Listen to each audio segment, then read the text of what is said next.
There's no sign of compromise between the government and opposition over measures included in the 2017 national budget.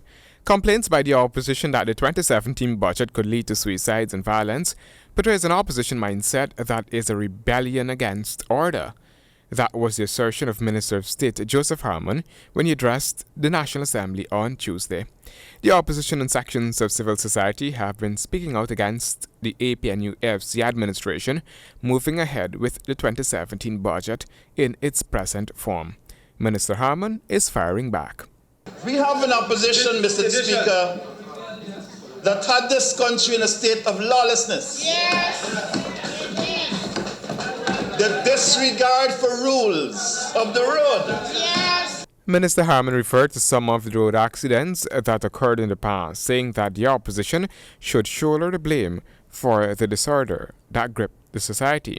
The granting of licenses to persons who are not qualified. Yes, indeed. But will give a top-up Yes. and get it. Wreaks carnage on our roads today. Yes.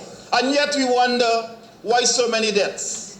When you examine it, those persons who were given licenses never even gone through the tests, but they were given licenses. The minister further stated that the APNU-FC government has to restructure the country so that the laws, orders, and systems are compatible with a country that sets a solid foundation for its economic future.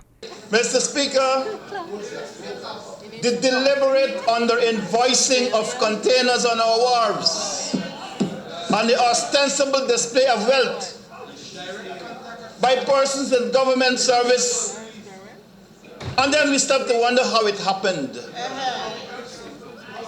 Mr. Speaker, it was this environment of lawlessness which was the hallmark of the previous administration.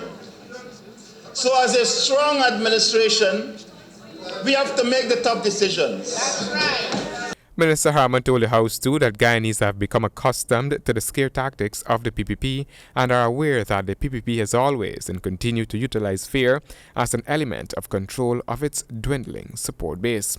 Since assuming office, the APNU-FC administration has not had a free ticket. The administration continues to face repeated criticism in several areas, from its management of the economy to its cleaning up of the public service system. Handel Duncan, HGP Nightly News.